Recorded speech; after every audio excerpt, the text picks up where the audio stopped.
Oh man, not the smoothie rant. You talking about kale, chia seed, coconut juice, avocados. You know how many avocados is in this boy's body? Welcome to Black and White Movies Pod. This is a podcast where we compare and contrast two movies that may or may not have some similarities, which we'll delve into. So I'm Jared, and I'm here with Danielle. Cool, and today we're looking at What Women Want from the year 2000 and What Men Want from the year 2019. And I'm going to mix those two up. They have very similar titles. And tell me, what are these movies about, Danielle? So just like all the fantastical movies, like Switching Places, like Big, like those fantasy stories, it's a what if premise, and it has what if you can hear the other sex's thoughts. Yeah. How would you use that? Would you use that power for good, or would you use that power for evil? Yeah, and this is the first for our podcast where What Men Want is a direct remake of What Women Want. They started from the same script, and then they just did a gender swap. That's right. Yep. Well, did they?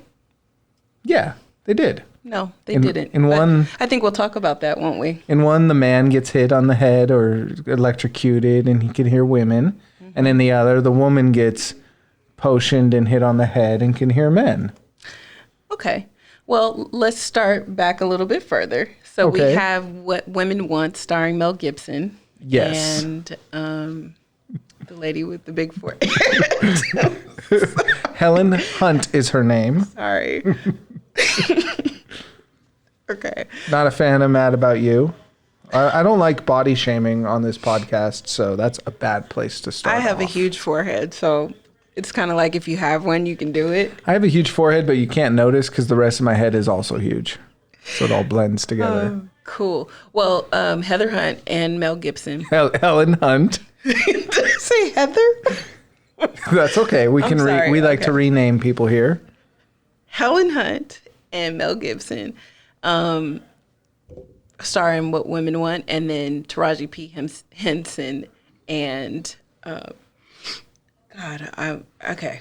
We got to start this back. No, I'm go, so keep sorry. going. You're doing so good. So sorry. Wait, you got tripped up because you were gonna say Taraji Henson? Yes. Taraji Henson and I think you were gonna say Aldous Hodge star in. I was going to say Aldous Hodge, but they have. That's why I couldn't do it, because I can't remember his name again. He's the love the interest, cover. Will, right? He is the love interest, but he's not on the cover. Not on the cover. So we go back to our box art, right? Who's going to sell the movie? I was robbed of a Taraji Henderson romance, which I wanted to see with Tracy Morgan. Yes. Well, you didn't get that, right? No. So, yeah. But I wanted to go back to the fact that she doesn't even have a love interest in this movie. No, she has Will. He's the love interest. They end up together at the end.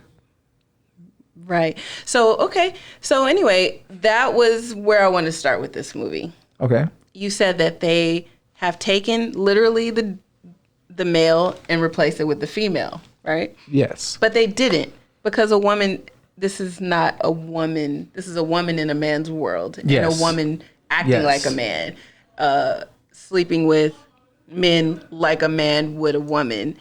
She carries herself treats her assistant bad, and like a man would a female assistant. So she's just a woman, but in a male dominated world, and acts and duplicates that same thing. There's that layer to it. Yeah, that was what probably turned me off right away. Mm-hmm. That was just me. I just think that if you're going to do that, then you probably want to do the female version of what a woman, what men want. So what women want to know about what men want is not the same thing that men want to know about what women want, right? So I think that was where they made the mistake. That's what I observed too, is like What Women Want gets to be a cleaner narrative because Mel Gibson is already in a man's world. And so he just had to have the nice clean arc of becoming a better, more empathetic man, where there's too many layers for Taraji Henson in What Men Want, because in a lot of ways she's not as flawed of a character because she has so many legitimate obstacles in the world of not just being a woman in this male dominated industry, but being a black woman in this male dominated industry. So they had to go out of their way to give her these extra character flaws, like, oh, she mistreats her assistant and she is inattentive to men who do treat her well, like Will. So to me, it didn't get to be a cleaner, just fun narrative as much as What Women Want did. Right. I mean, it literally, they both took the exact same storyline, right? So you have the protagonist who is a jerk and, doesn't understand people. They have some sort of event. Now they can hear the other sex's thoughts. Yeah. It's devastating and baffling and hard and, frazzly. And they want to get rid of this thing, this ability. Then they find out that they can bend this ability to their will and make it work for them on their behalf. Yep. And then they go use it, misuse it. Yeah. And get caught using it, and then they go ahead and it's the gift is gone, and now they feel bad. Yep. It's the exact same plot. It's a lot of the same movie, beats, same story. Which, if I heard you or anybody else speaking in my head your thoughts, I would listen first. Yeah. I wouldn't freak out. I don't know. I just think that was just so typical, so standard, I guess. Yeah, I mean, you got to kind of really suspend disbelief here because, number one, people's thoughts wouldn't make sense. Men's thoughts, I think, would be a lot more graphic and horrifying.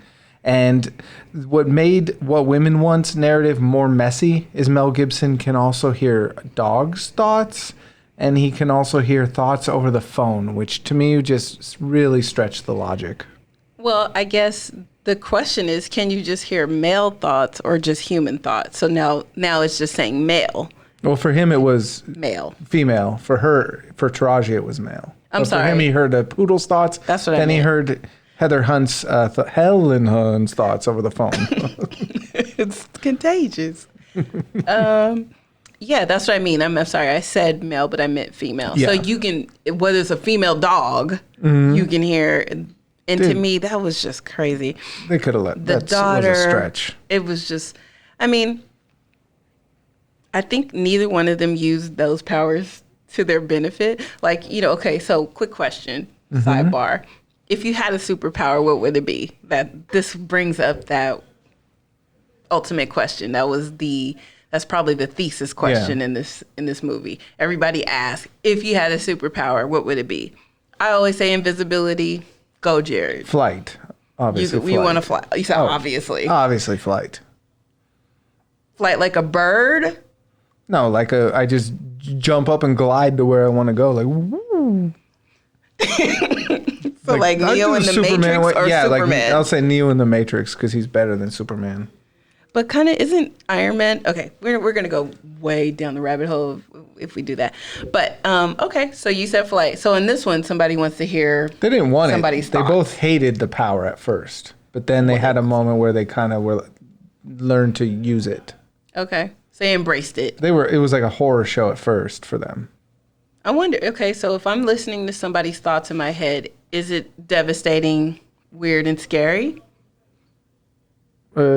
I think it would be. Yeah, telepathy is not for the faint of heart. Okay. I guess in Castle Rock, she does get freaked out about being able to hear his thoughts in season 1. Okay. And there's something, the interesting thing about these movies, too, is there's something very uncinematic about telepathy, too. Because, the sound mixing wasn't quite as good in What Men Want. But in both cases, it's just weird to see people's mouths and face not move, but their thoughts are moving, and the actors have to pause in a weird way. So it's inherently uncinematic, but it is kind of, once you're into it, it's kind of fun and interesting, I guess, to some extent. Well, I must say that I totally have fun watching What Men Want when it first came out. I thought it was fresh. You know what I mean? Something different. Never heard of it. I think if I were a kid now, I probably would like this too. but it was too little, too late. There wasn't enough Tracy Morgan for me. Like, okay, this is a perfect vehicle for Tracy Morgan because you can just hear his non sequiturs, and we got a few of them, but not enough. Like the one I remember is he was like, Elon Musk is like a James Bond villain. Like he should wear a glove. Like that kind of stuff. Like I want to hear like 1,000 of those. In the movie. I would have liked him to have been the love interest too, where he's like. Has an impenetrable psyche because he is so obtuse that she can't game him like she games other people by hearing their thoughts. Yeah, So what if this was what if these were serious movies? Okay. Like what if they weren't, the Hollywood typical, what is the one with it's like Big, but they did the same thing with the Little, they did this. Yes. Which I think was the same writer or something. Had a connection to this movie. Okay. Producer or something. Yeah, you went way deeper than I did in the IMDb profile. Mm-hmm. But yeah, so I thought of it and I was like, okay, while I was watching it, would I want to see this as a serious movie? I said, you know what? Yeah. As a serious movie, this might be interesting to me. Well, I wouldn't say these are unserious in a way. They both have feminist themes. Again. Oh, here you go. They both do. How? I mean, you got Mel Gibson literally crying when he's watching Richard Simmons, and his whole arc is to come around to find empathy. And with you would say Taraji in What Men Want, it's a female empowerment because she's becoming the boss bee. Leaving her sports agency to start her own. You can insert cricket right here. I'm not saying it's Hollywood. It's Hollywood. We talk about this a lot. It's Hollywood woke, where it's performative and but there was an earnestness to it in at least Mel Gibson's portrayal. Say what you want about Mel Gibson, he has a odd charisma and he can really sell a character arc. I have zero problems with Mel Gibson. I love crotchety old men who say whatever they want. And listen, I believe that everybody should be able to say whatever they want. Yeah. And this is in reference to the movie, but everybody should also get the consequences of whatever they choose to say. Yeah. Right? So he can have his weird racist closed ideas and entertain us all with his drunken slurs. Yeah. But he can also, get that work when people were pissed off when they find out, like, hey, you're anti-Semitic and you suck. For my woke points, I'm going to say I have a big problem with Mel Gibson. So I get 2 woke points. But I would like to see that movie, What Women Want, remade, but he can hear the thoughts of Jewish people. Now that's good because yes, they would come for him. Yes. Mm-hmm. Rightfully so. But his character Nick was a son of a bitch in this movie. Like he has his undeniable Mel Gibson charisma, but he molests like 10 women in the first 10 minutes of this movie. Does he molest them? He is Mel Gibson. He grabs an ass. I'm sorry, but Marissa Tomei said no to him in so many different ways. And I know the movie's trying to play it where like she's saying playing no, but meaning yes and playing hard to get. But she literally said no, and he just would not stop. Yeah, that's kind of, I guess, unfortunately, that's standard practice. So, again, we go back to we're doing this for the black and white of it all, which we'll get to because there's a big asterisk here in this one. Yeah. But with the fact that how they treat women, again, in this movie versus how women are non-existent in the other movie. In What Men Want. Kind of odd to me. Yeah. But that's true. What Men Want, I don't think would pass the Bechdel test necessarily. Again, here you go with that Bechdel test. Go ahead, run it down because I'm not in on it. I have no idea. Google this. I'll probably explain it wrong, but the Bechdel test is basically are there women characters that are talking to each other. To not advance like the plot of another man, something like that. So she has her cadre of friends. So it might actually pass the Bechdel test, but okay. But she is aggressively trying to be better than a man in a man's world. And in the that's movie. not what women are doing. We're trying to be women. Yeah. Not men, not try and put on the suits and be men. Like, Yeah. some women may want that. Most women want to be women and respected, therefore, in male spaces. Yeah. And you said this episode's going to have a big asterisk. Would that asterisk have anything to do with the director of this movie? No, that's clearly an issue, but clearly normal practice here. My asterisk is the fact that Taraji, you have a handful of black characters in a black-led film, and then you have none, literally, in What Men Want. And the obligation there of Hollywood to feel like that you do have to have. So, like, if you were to look at, I don't know if you've ever seen Eddie Murphy's Boomerang, right? And they're at an ad agency. It's a black ad agency, and there's black people, and there's black executives, and there's black, creatives, and all of that. But in this particular case, she's the only one there. That is totally a thing. I agree with that.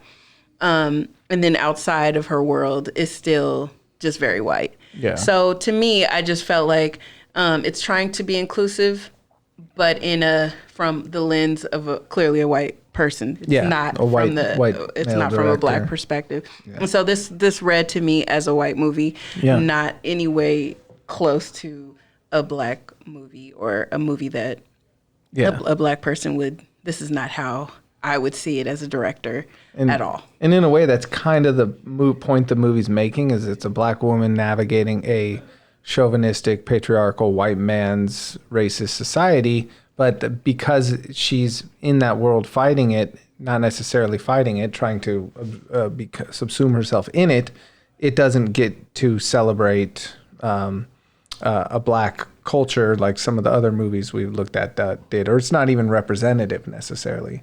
Even when she's with her friends, she has two black friends, one white friend who is Wendy McLevin, and I think she was almost playing a sequel to her character in Bridesmaids, where she always plays the horny, alcoholic sidekick friend. Christian. But in this case, she's Christian, so she just talks about how, I used to be really horny and alcoholic and enjoy drugs, but now, and she name checks Two Live Crew. But the obligatory white insert friend here, like that no one has. Who's like ratchet and extra. Who's your black friend, Jared?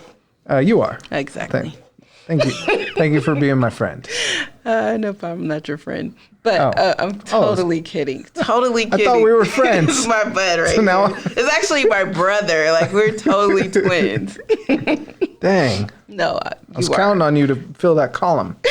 You got Eric. All right. Eric, you're my backup. Eric's recording this. No white people. Okay. So, but that is a glaring mistake. I don't want to call it a mistake. They intentionally did this. This was a cash grab, right? Yeah. Well, I wouldn't say it's a cash grab. The people had fun making this movie. Grab.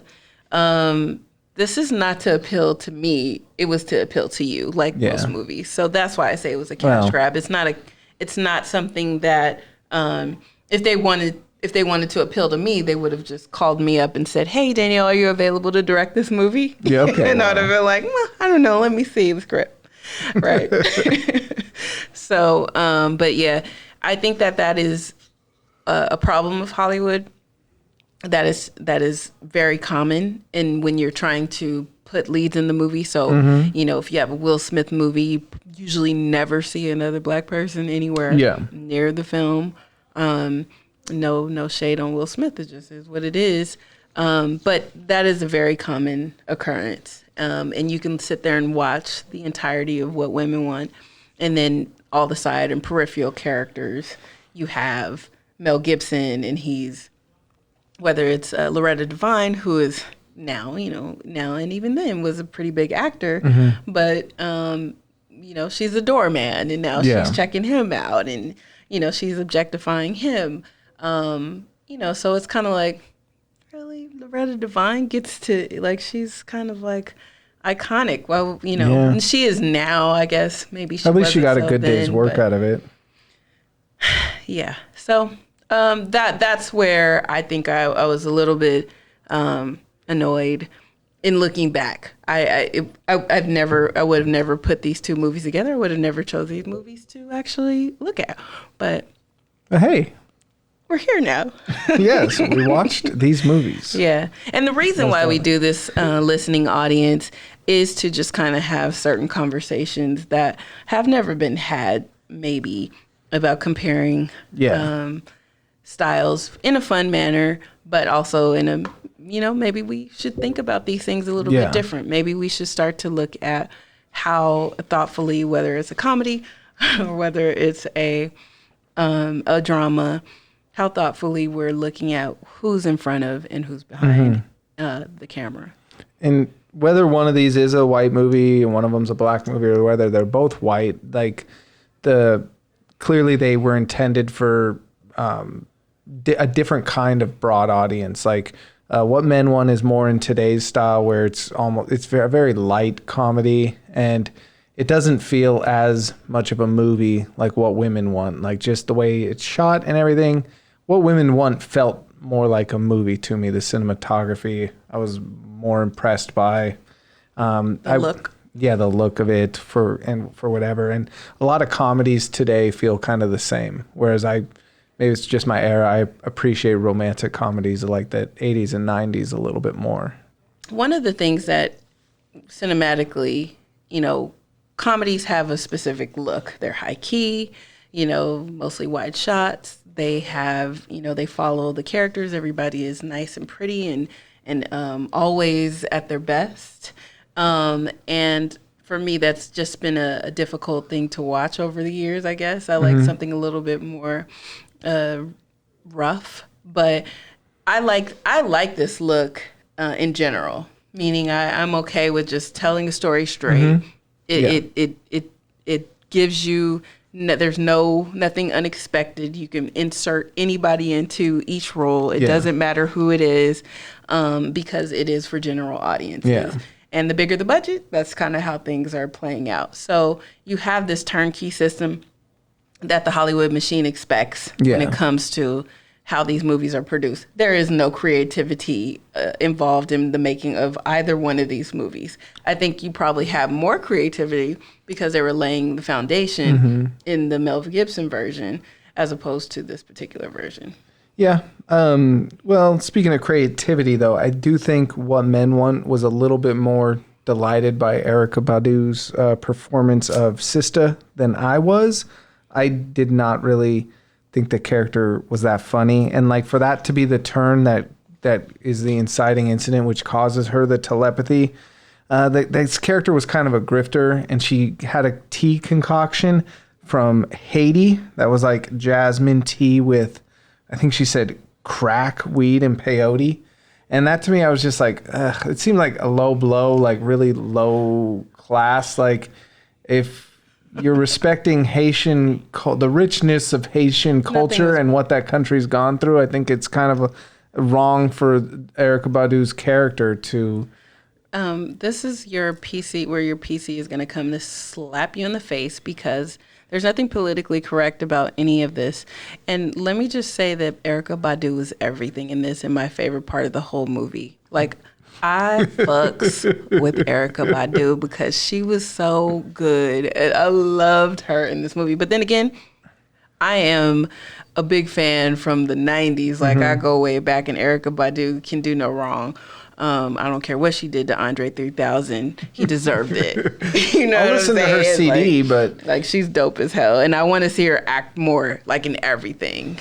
She legitimately had great work with her eyes and good character turns, but something about that character was off. I did not appreciate that this movie was using some voodoo magic to incite the whole... Well, it was, first of all, it was a joke. Let's start there. So she had the obligatory...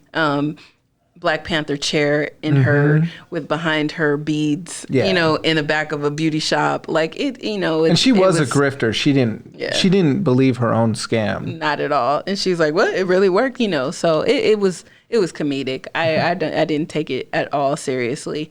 But again, I'm not Haitian, and so I probably would take offense I'm black, and people have said all kind of things that have offended me about black Americans and such. So I would definitely respect that and say that, hey, let's, narrow that down. We have to be equally outraged when stuff like that happens. And you're right. That is very disrespectful. But I think when it comes to comedy, it worked for you. Yeah, people. No, I won't say it worked because it was stupid, but nothing worked in this movie. Nothing worked in either one of these. You mean the Jamal's Balls videos didn't work for you? It's totally. Yeah, it's great. That's fine. That's the case where the movie's telling you you're supposed to be offended by this. This is white people making a dumb video, but you're also supposed to laugh on it on some level.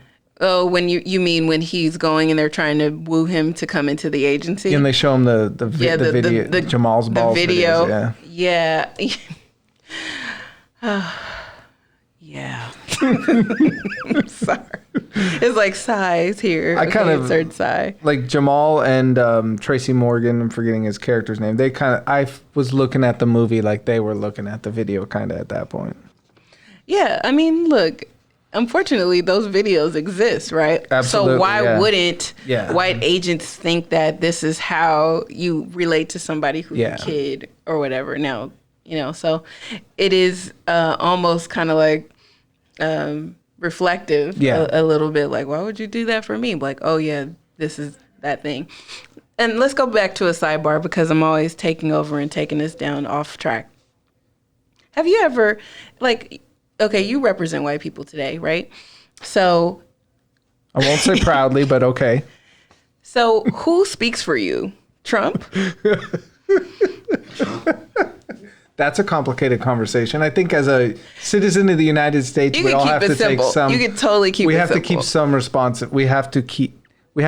all of us have to accept some responsibility, but I'd say I don't share his perspective. Oh, I know that for sure. What I'm saying is usually when a black person gets into a position of power, that person speaks for me. Oh yeah. Like how the hell, Al Sharpton, I don't believe anything he says. He doesn't get to choose what I think or anything like that. People have that expectation. But people have that expectation. And so that goes back to what I'm saying in terms of being in that room is rap culture or rap music, hip hop speaks for everything that's black. So now we have to fold that into every single narrative that comes up when you're trying to. Because you get white men who think they're clever trying to talk hood to someone who is totally inappropriate. Yeah, and I love if white people talk to me like that, I love to make sure I look at them crazy like, don't do that. And I'll call them on it every single time. I think that's happened here before. Code switching. Kind of. That's right. Yeah. Yeah. So, go ahead. No, go ahead. No, yeah. Okay. I was to flip back to what women want. I can just not get on board with Nick's character at all. His arc, to me, never becomes sympathetic like the movie wants it to. And one chief reason for this is how he treats Marissa Tomei's character in it. The movie gives him an out of her mistaking him for gay and him being like, oh, yeah, I'm gay. But to me, that's not an out. The movie's having a fun montage of him getting to use his powers, and part of that montage sequence is he seduces Marissa Tomei and ends up sleeping with her because he mind raped her pretty much and took her thoughts and used them against her. And then she's distraught over this, and has a emotional breakdown towards the end. And the movie gives him an out, but I would not give him an out for that. You mean men don't do that? They're not supposed to do that? Well, not to this level. You don't have the intimate thoughts to do it with. He has it's like a bump stock on a gun. He's cheating, kind of like. Yeah, And why is this poor woman always playing this character? If you look at Crazy Stupid Love, she plays the same character to Steve Carell. She does actually. You're right. I think that to address what you said, Marissa Tomei's character, I found it very strange that you actually start out the movie with a love interest and then you have another person in your sights that's going to ultimately be the love interest in the Helen Hunt character. So to me, somebody has to die, right? Like somebody has to fall off. And why would they choose to drastically take her down like that. I don't know. That was kind of mean spirited. Yeah. In a way, but it is very common. Yeah. It is so common that kind of is how the world works for women. So to think about it, there's a lot of times when if you're thinking about what women wants in terms of just the concept without overdoing the comedy, if you're thinking about it, what women do want, which they actually never address. Mm-hmm. Did you ever realize that? Like they never actually realize, like, come to any kind of thesis or final analysis of what women want what men want. If they want you to say sorry, he comes and says sorry to her, and she's like, "Oh yeah, I'm gonna fire you." That's then? so Fuck ridiculous. You. That's so ridiculous. Yeah, just say sorry. That's what women want. Yeah, just to show up and say sorry. Kidding me? Sorry, I stole your ideas and stole your job. Oh, gee, but I learned a lot along the way. I thought it was so stupid. I think that what women want is the exact same thing as what men want. Mutual respect. Oh my gosh, shocking. What? But also Taraji Henson showed us that too, what they want when she fucks the swole boy in the elevator. That's what she really wanted. And listen, we don't want to. I am going to just remove my thoughts on that whole thing because, first of all, he had biker pants on. But that poor woman, they took away her scene too, because then he turns out to be a freak. It's like, why couldn't the poor woman just get what she wanted? And what's wrong with the ball gag here? What's wrong with this? Maybe I get it. That's not her thing, but she should have. She totally ran. Like you know. Apparently, what was that? Your favorite movie? Would you call it the wealth porn or whatever? What was that movie? Oh, 50 Shades of Grey. Yeah, 50 Shades of Grey. That's Fuck like that movie. Apparently, that's supposed to be like that movie had no sexuality to it. That is zero. Wealth porn. Not a sexy movie. No, it was nothing sexy about it. But it just reminded me of that. Like I thought that's what women want. Yeah. Remember? Yeah. No. Isn't that what women want according to the wealth porn movie? Okay. God. So, but yeah. This movie and this concept, let's just go with the concept because I have to look at it in a bigger picture. This concept in general is not something that would appeal to me. Yeah. And what happens with gender fluid people? Can you hear half their thoughts? Okay. Here you go again, Jared. You're down this hard road for me. All right. Well, I'll make a diversion then and say I have something that'll blow your mind. Something else? So again, they're trying to make Mel Gibson's arc convincing. He's a good guy. So what do they have him do? He stops a suicidal woman that works for him, right? He stops her suicide. Oh, yes. Mm-hmm. And he saves her and he gives her the job back and gives her a great role on the new account. But then immediately what happens after that? He gets fired. And the movie doesn't tell you. He just rehired this woman. He didn't tell anybody. So that means she's still fired. That's true. But or she's not fired, but she still has the lowly the paper walker jockey, with person. Right. That's what she did for a Walk living. back and forth with papers and dropped them a few times. That's what you do when you develop characters in comedies. They walk around with heavy stacks of paper. And puts them on desks, put a paper over there. Yes, but so what happened to her? She didn't get to be a copywriter. I'll say it like this. It was a device, clearly. Hello. Okay. And what happens, this is what happens when you decide that I'm not going to focus on anything. Like my character is, my lead actor is taking over me as the director. This was a female director, Nancy Myers. Mm-hmm.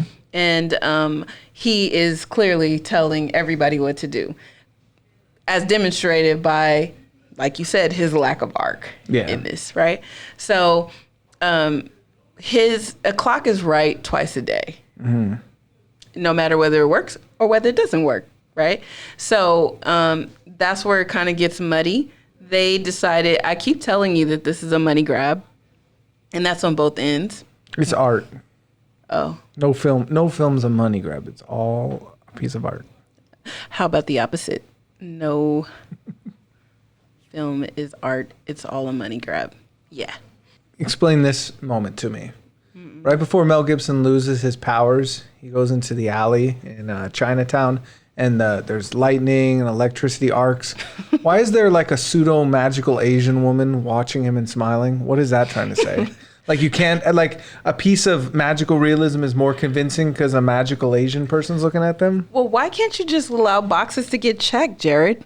Okay. Why can't we just check boxes here? It's either if there's a magical telepathy occurring, there either has to be a voodoo Erykah Badu or a magical Asian woman in there somewhere. Don't you know that people of color, quote unquote, are magical? Yeah, I guess so. You didn't know that? Oh yes, yeah. I saw. What was it, The Green Mile?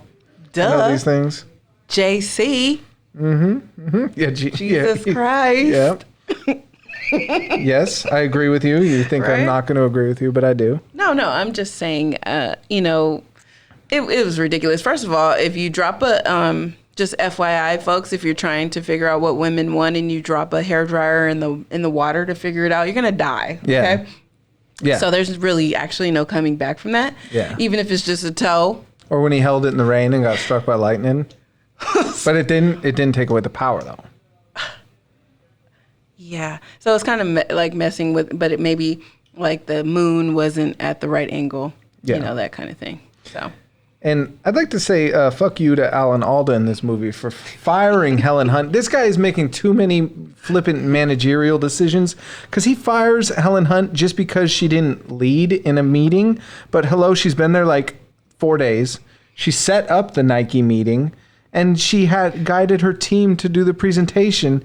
Like why? And she landed this account just because he did you don't just fire her. Okay, hold on. He's a So- worse character than Nick is.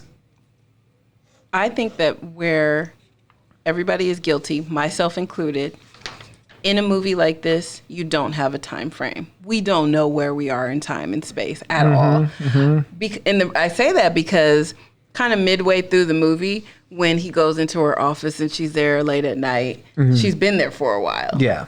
So she hasn't really been there for a week. She's, I think, been there for a month, and you'll miss it if you blink because that's the only moment of quiet and peace in the movie. So It was less than 2 weeks though, because the daughter was staying with him for 2 weeks. no, they messed up the time frame.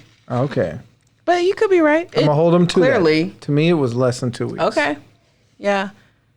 And you get fired in 2 weeks? I don't think you could do that, No, can you? no. And she, again, even if she didn't speak in the meeting, she landed the biggest account they've ever had.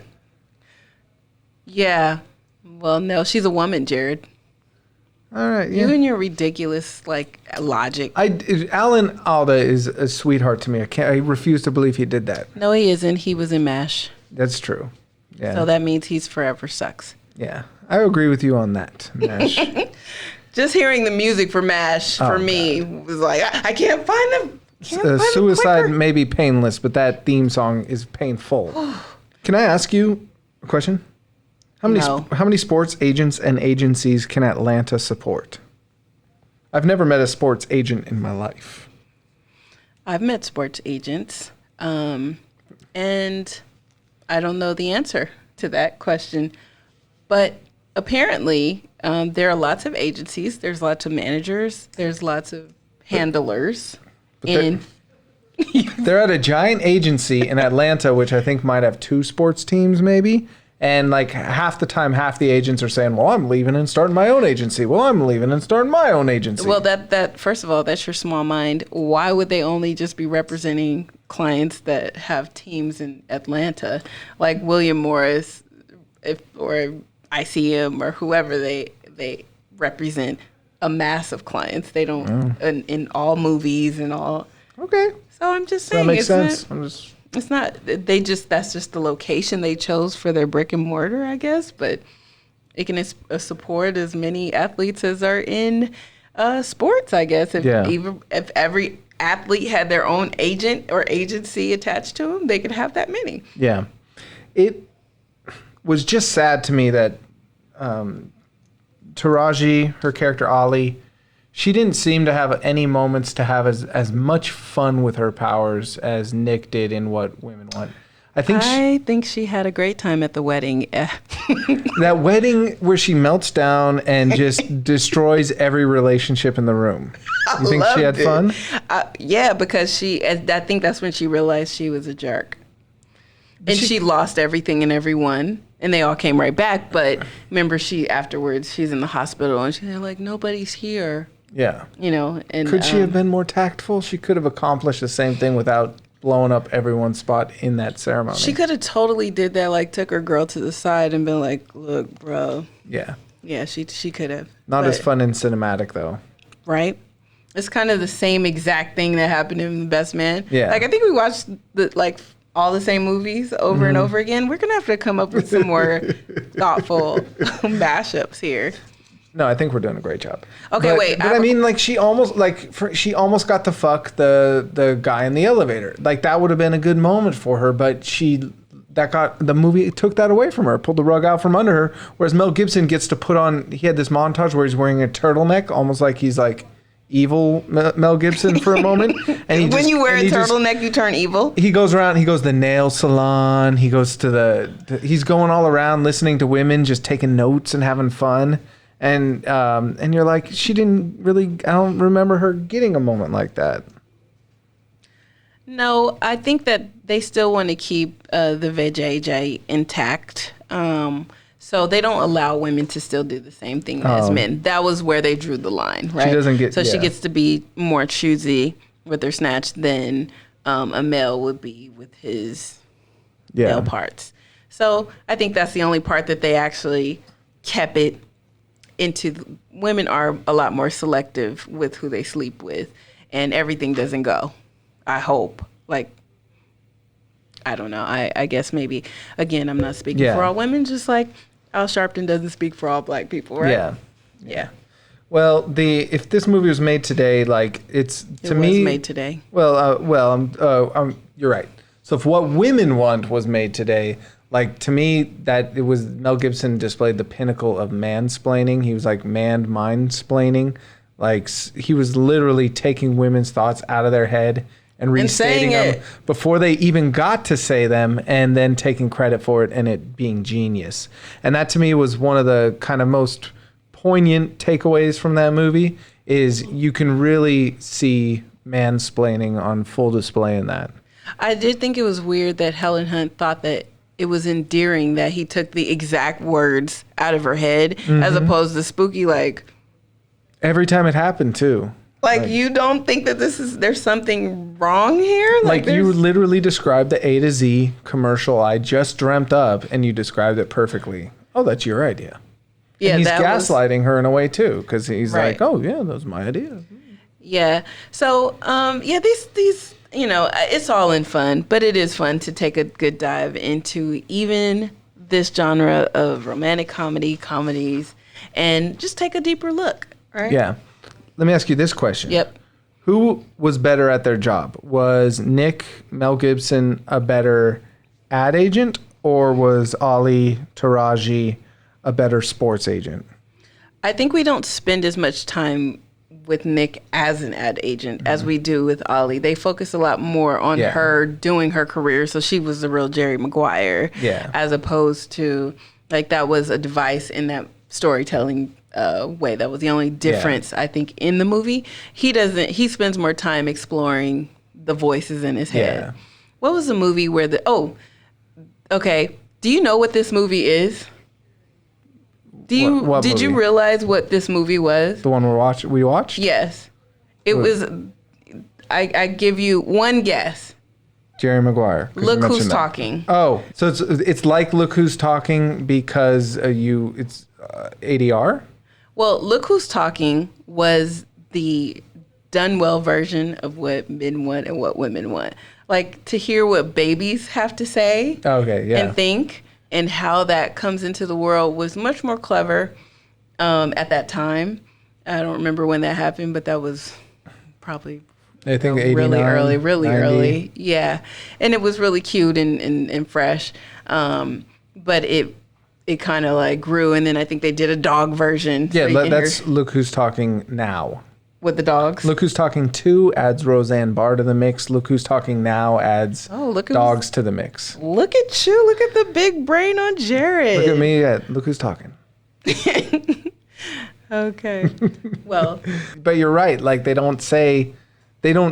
Ali is good at, despite the day she showed up with a Jimmy on her back, she was good at her job. She knew how to talk sports agents with people.